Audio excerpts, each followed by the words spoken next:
So my name is Ben. I'm the arena manager here at Hetland Arena in New Bedford, Massachusetts. I've been working in ice rinks in some capacity or another for the better part of the past 8 years. For me, I always liked playing hockey, and I never had the chance to really growing up. We had a makeshift rink in the town and I would skate there, but I never had a chance to play. So I would kind of gravitate towards other ways that I could be part of hockey or just an ice rink in general. All rinks are a little bit different. The rink that we're currently in is owned by a company called FMC. There's probably 20 or 30 of them spread out through the state of Massachusetts, and they're what I like to refer to as cookie cutter rinks. In Plymouth, the hometown that I live in here in Massachusetts, the rink is almost identical in layout to the rink that we're at right now. And being there for 2 years prior to taking over this rink, I mean, you basically learn the ins and outs of that rink, and the layouts are all the same. Like, we have to change all the air filters and things of that nature, and they're all in the same spots here as they were in Plymouth. The garage is a little bit different here, so it's you know, just fine tuning and getting used to the rink you're at. I drove at Warrior Ice Arena in Boston for the Bruins for a summer, and that one was different in the sense that they had a different machine. Zamboni is kind of synonymous with ice resurfacer in the hockey world.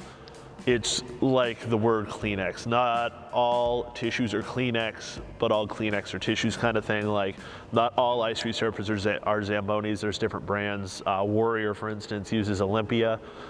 They do that because everything at Warrior Ice Arena in terms of the ice is spec'd exactly as it is in the garden, right down to the logos they have in the ice.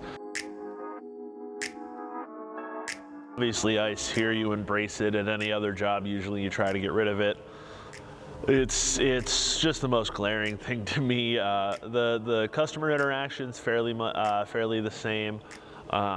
Mornings are pretty calm. Usually I get here about a half an hour ahead of time.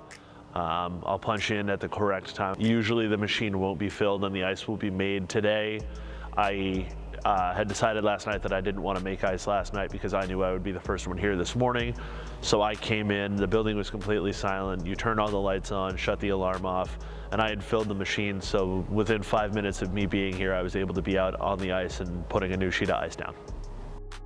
I enjoy watching this place go from basically what it is now, which is completely empty, to coming to life. Spectators, skaters, families, they are what brings this rink to life for me. You know, obviously you can wake the building up yourself. When I say that, that's the process I just described of turning everything on, making ice, having the building ready to go. But it's really when the people are here and that noise level doesn't drop until there's nobody here. That's when, to me, the ice rink is really alive. We like to be part of the games when we can. We'll all stand out here right by the doors and watch the game, and we have fun chirping and making fun of people that are on the other team, and you know, it's part of the game, and we really have a good place to do it because we're right behind the visiting goalie, and it's entertaining.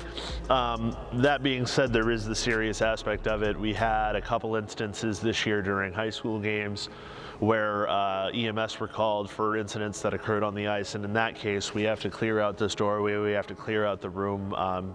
Basically, if the ambulance needed to back in, we need to make sure that it has the room to do so. Usually the ambulances are too big to even fit through the doorway now, but they'll back right up to the door, and it's a lot easier than them coming through the front and having to fight with the crowds. By the end of the night, my chillers are off, the last group is off the ice. Once I get done making ice, there's nothing else. There's no noise. You hear your footsteps, you hear your thoughts, and it's pretty, I guess zen would be the word for it. It's calming for me to know that I've started the day and I'm ending it in the same way. We used to have season tickets to the Portland Pirates, which was an AHL team in Maine, and I would always run up to the glass and try and interact with the driver, and as a kid, if you couldn't get the team to interact with you and the Zamboni driver did, then that was, like, for me, it was the equivalent of, oh my God, a celebrity acknowledged that I exist. And it was really cool and really, really special to me. And I took that, and when I went to college, I walked into the ice rink on campus, and within the first week had a job. Within my first year, had been told I would be taught how to drive, and started driving my second year up there. And I've been doing it ever since. I love being able to pass the interactions that I used to experience when I was a kid on to the next generation of kids. I wanted to be in an ice rink setting because I knew if I was at a desk or if I was in an office, I just wouldn't be enjoying my time.